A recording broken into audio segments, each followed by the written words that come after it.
آله ومن والاه أما بعد فأعوذ بالله من الشيطان الرجيم بسم الله الرحمن الرحيم وما ينطق عن الهوى إن هو إلا وحي يوحى صدق اللہ مولانا العظیم۔ احباب، آج ہم درس حدیث میں علامات کفر اور نفاق وہ پڑھیں گے انشاءاللہ۔ اللہ تعالیٰ ہمیں بچائے رکھے کفر سے اور نفاق سے۔ تو یہ ایک مسلمان ہے، ایک کافر ہے، اور درمیان میں جو لوگ ہیں وہ ہے منافقین۔ تو ضروری نہیں ہے کہ وہ کوئی زبان سے یعنی کوئی بات چھپائے اور پھر اظہار کچھ اور کرے، دل میں کچھ اور ہو، زبان پہ کچھ اور ہو، اسی کو منافقت کہتے ہیں، بلکہ کچھ اور چیزیں بھی ہیں جو انشاءاللہ تعالی آج ہم پڑھیں گے۔ اللہ تعالی ہمیں سب کو محفوظ رکھے۔ یہ ہے جی کفر اور نفاق کی علامات کا بیان۔ حضرت عبداللہ ابن مسعود رضی اللہ تعالی عنہ روایت کرتے ہیں کہ رسول اللہ صلی اللہ علیہ وسلم نے ارشاد فرمایا، سباب المسلم فسوق، مسلمان کو گالی دینا فسق ہے۔ مسلمان کو گالی دینا یہ فسق ہے۔ فسق یعنی فاسق وہ بندہ ہوتا ہے جو اعلانیہ گناہ کرتا ہے، کھلم کھلا جو گناہ کرتا ہے اس کو فاسق بولتے ہیں، یا گناہ کبیرہ کرتا ہو اس کو بھی فاسق بولتے ہیں۔ تو یہ ہے کہ مسلمان کو گالی دینا بہت بڑا گناہ ہے، یہاں اس کا یہ معنی بنتا ہے۔ وَقِتَالُهُ كُفْرٌ، اور اس سے قتال کرنا، جنگ کرنا، مسلح، یہ کفر تک لے جاتا ہے۔ حضرت انس رضی اللہ تعالی عنہ روایت کرتے ہیں کہ رسول اللہ صلی اللہ علیہ وسلم نے ارشاد فرمایا، کان یقول، یعنی فرمایا کرتے تھے کہ یجاء بالکافر یوم القیامت، کافر کو قیامت کے دن لایا جائے گا اور اسے کہا جائے گا، تمہارا کیا خیال ہے، ارأیت لو کان لک ملء الارض،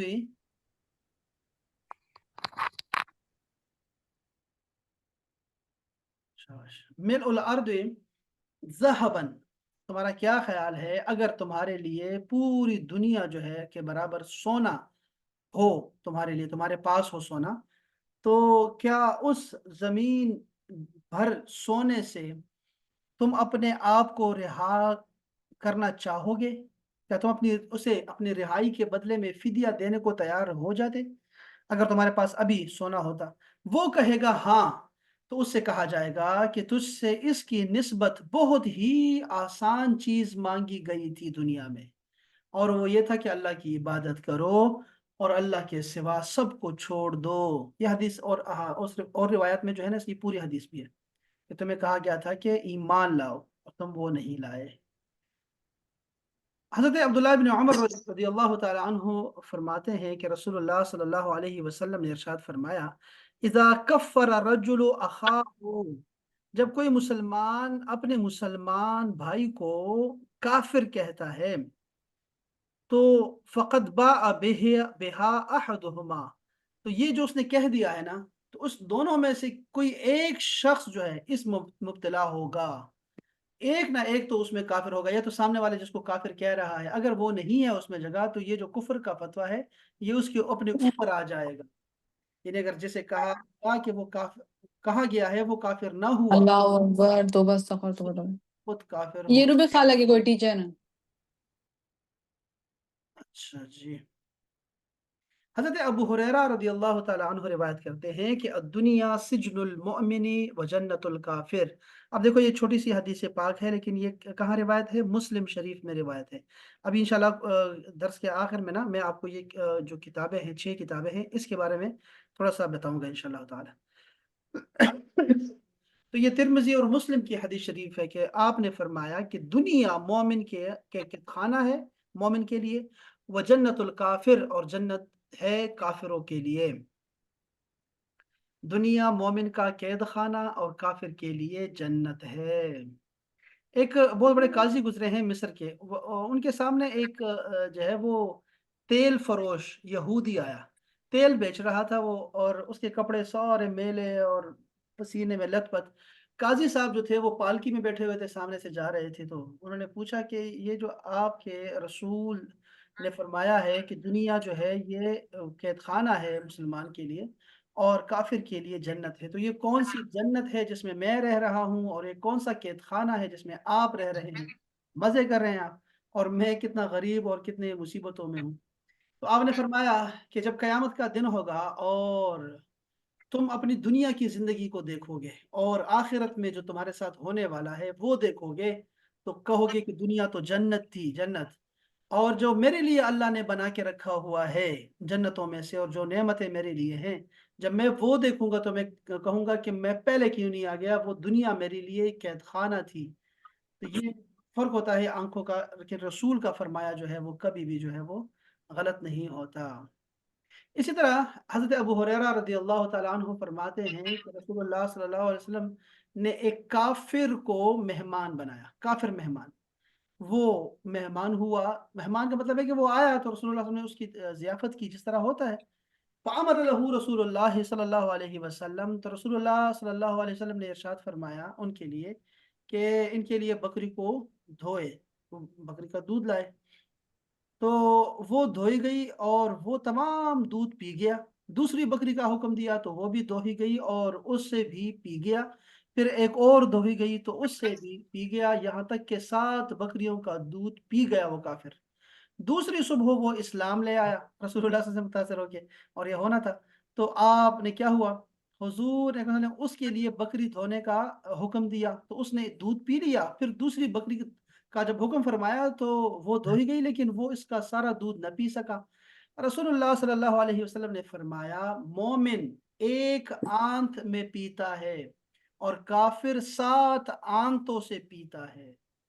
یہ حدیث پاک ہمیں یاد رکھنی چاہیے کھانے کے بارے میں۔ کھانے کے بارے میں اور بھی مزید احادیث جو ہیں وہ انشاءاللہ آئے گی، بہت آسان قسم کی، اس میں بتایا جائے گا کہ کھانا جو ہے وہ کس قسم سے کھانا ہے۔ ہم آداب پڑھیں گے انشاءاللہ تعالی، کھانے کے آداب، لباس کے آداب پڑھیں گے انشاءاللہ۔ حضرت انس بن مالک رضی اللہ تعالی عنہ فرماتے ہیں کہ رسول اللہ صلی اللہ علیہ وسلم نے ارشاد ایک فرمایا ایک لے جاؤ۔ ان اللہ اچھا یار، یہ کبھی آسما، کبھی نازیہ، کبھی کون درمیان میں بول پڑتا ہے نا، میں ایک ایک کا مائک بند کیسے کروں؟ خود مائک بند رکھے احباب، مائک بند رکھے۔ اچھا جی، ان اللہ لا یظلم مؤمنا حسنتا، اللہ تعالی نیکی کے حوالے سے مومن پر ظلم نہیں فرماتا، نیکی کی ہے تو پورا ملے گا اس کا اجر۔ یعطا بہا فی الدنیا ویجزا بہا فی الآخرہ، دنیا میں بھی اس مومن کو اس نیکی کا اجر دیا جاتا ہے اور آخرت میں بھی اس کا اجر دیا جاتا ہے۔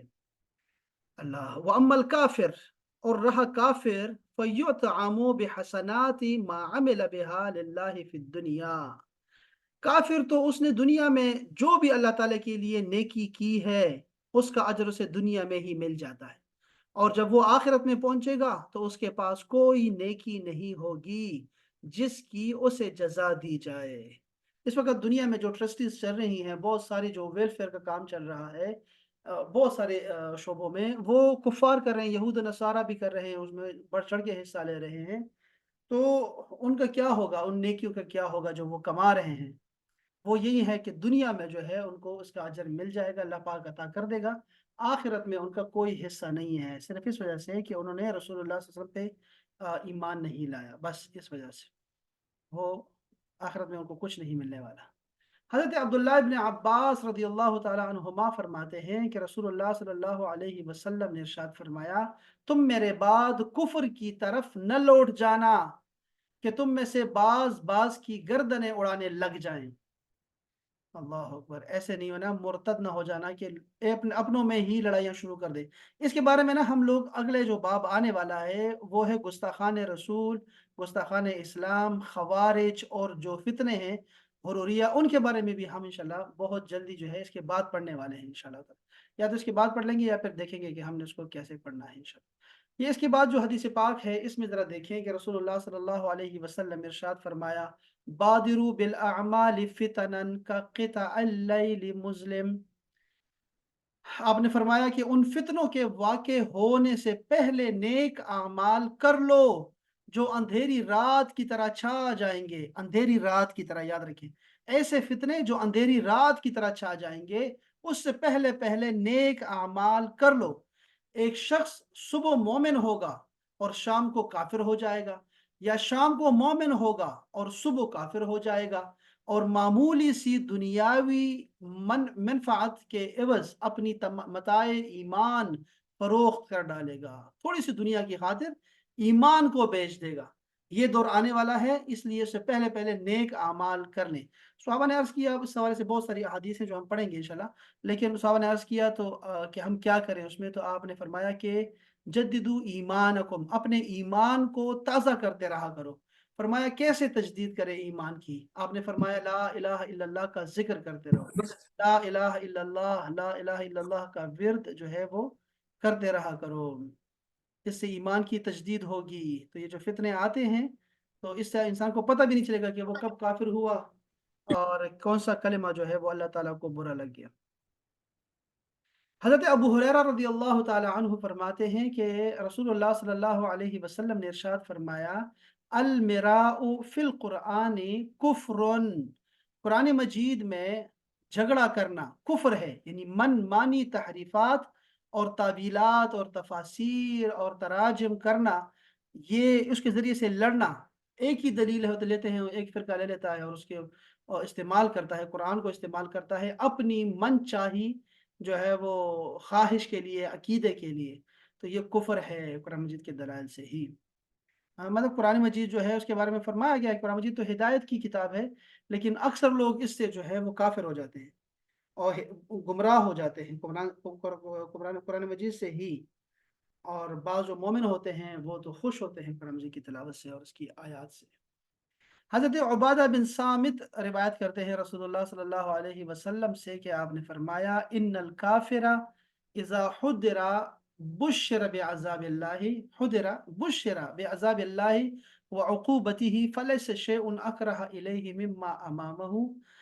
آپ نے فرمایا کہ کافر کی جب موت آتی ہے تو اسے اللہ تعالیٰ کے عذاب اور اس کی ناراضگی کی خبر دی جاتی ہے، اسے پتہ لگ جاتا ہے، پس جو چیز بھی اس کے سامنے ہوتی ہے وہ اسے سخت ناپسند ہو جاتی ہے، سو وہ اللہ تعالیٰ سے ملنا بھی ناپسند کرتا ہے اور اللہ تعالیٰ اس سے ملنا ناپسند کرتا ہے۔ ایک حدیث پاک میں اللہ پاک نے فرمایا کہ جو لوگ ہماری لقاء کو، ہماری ملاقات کے خواہاں ہیں، خواہش رکھتے ہیں، تو ہم بھی اس کے خواہش مند ہیں، اس کی ملاقات چاہتے ہیں، اور جو ہم سے ملاقات نہیں پسند کرتا ہمیں بھی اس کی ملاقات کا کوئی شوق نہیں ہے۔ حضرت ابو ہریرہ رضی اللہ تعالی عنہ نے روایت کیا رسول اللہ صلی اللہ علیہ وسلم سے، ان کو ذرا سنیے گا کہ یہ منافق جو ہے، منافق کہتے کسے ہیں، دو احادیث ہیں لیکن یہ سننے والی چیز ہے۔ فرمایا آپ نے کہ آیت المنافق ثلاثن، یہ جو ہمارے ذہن میں ہے کہ شاید منافق کوئی خاص طبقہ تھا اور وہ گزر گیا ہے، ایسا نہیں ہے، بلکہ ہم میں بھی ہو سکتے ہیں۔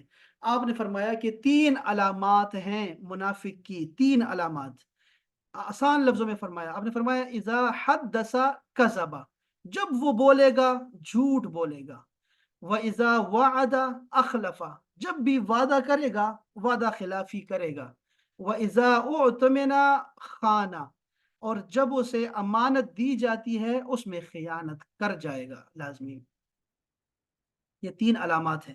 اس پہ ذرا ایک اور حدیث بھی سنیے گا تاکہ یہ جو ہے، یہ حضرت مسلم نے فرمایا، مسلم شریف میں اس کے اضافہ ہے، اور کہا وَإِن صَامَ وَصَلَّى وَزَعَمَ أَنَّهُ مُسْلِمٌ، اگرچہ وہ روزہ رکھے گا یا چاہے نماز پڑھے اور وہ گمان کرے کہ وہ مسلمان ہے لیکن وہ منافق ہے۔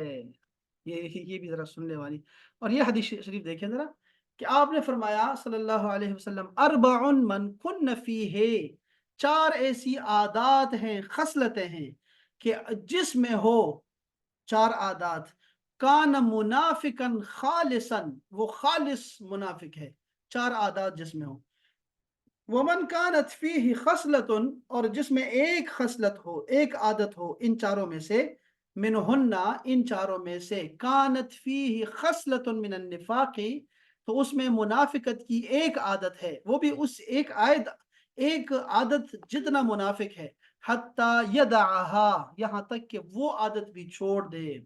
وہ 4 عادات کیا ہیں؟ آپ نے فرمایا اذا تمن خانہ، جب اسے امانت دی جائے، امانت دار بنایا جائے تو وہ اس میں خیانت کرتا ہے، وَإِذَا حَدَّثَ كَذَبَ، اور جب بولے تو وہ جھوٹ بولے، وَإِذَا عَاهَدَ غَدَرَ، اور جب وہ وعدہ کرتا ہے، عہد کرتا ہے تو وہ اسے روگردانی کرتا ہے، وَإِذَا خَاصَمَ فَجَرَا، اور جب وہ جھگڑا کرتا ہے تو وہ گالیوں پہ اتر آتا ہے، فجور پہ، فسق و فجور پہ آ جاتا ہے اور بےہودگی پہ آ جاتا ہے۔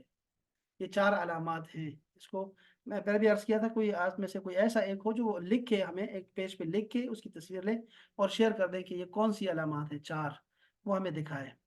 آپ نہ کر سکے تو پھر میں آپ کو خود ہی میں بھیج دوں گا انشاءاللہ۔ حضرت انس فرماتے ہیں کہ رسول اللہ صلی اللہ علیہ وسلم نے ارشاد فرمایا، آیت الایمان حب الانصار۔ اب دیکھیں ذرا، ایمان کی بعض علامات دیکھیں، بہت ضروری ہیں یہ سمجھنا کہ ایمان کی علامات میں سے ایک یہ ہے کہ وہ انصار مدینہ سے محبت کرتا ہو۔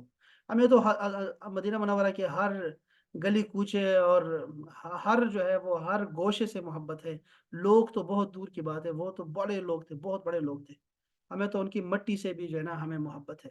وہ آیت النفاق بغض الانصار، اور منافقت کی علامت یہ ہے کہ وہ انصاریوں یعنی مدینہ منورہ کے لوگوں سے بغض رکھے۔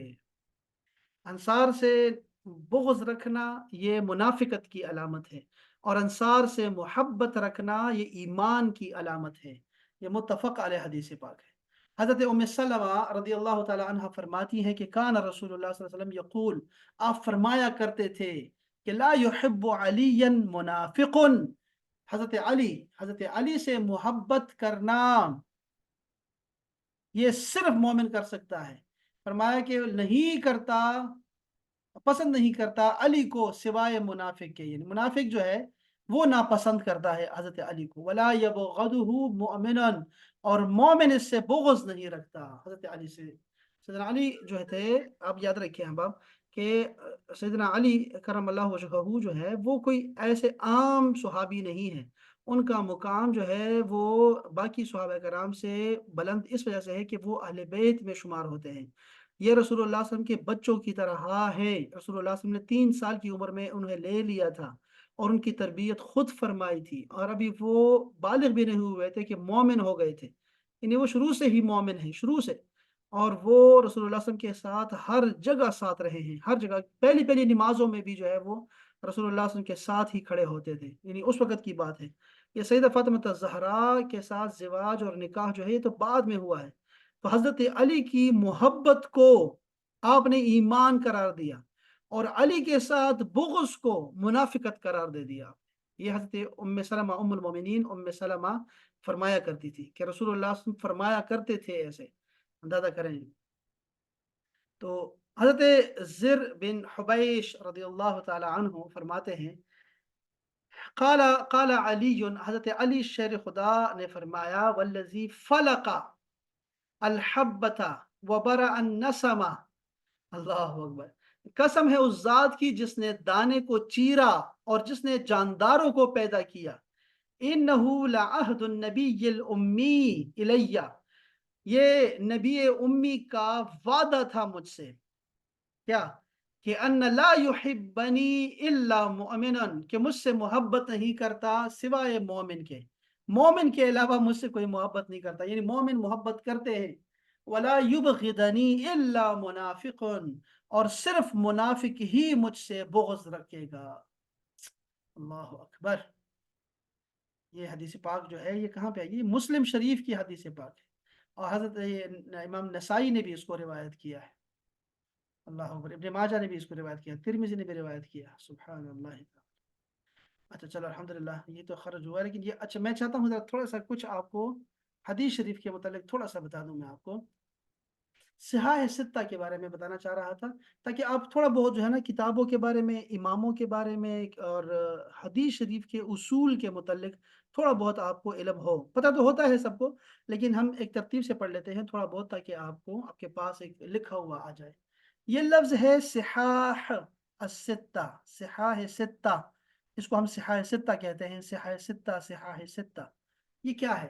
صحاح ستہ اہل سنت کی 6 حدیثی کتب کے مجموعے کے لیے بولا جاتا ہے۔ اہل سنت کے ہاں یہ کتابیں بہت زیادہ معتبر مانی جاتی ہیں، چنانچہ وہ انہیں قرآن کریم کے بعد اہم ترین دینی مآخذ اور منابع چشمے شمار کرتے ہیں۔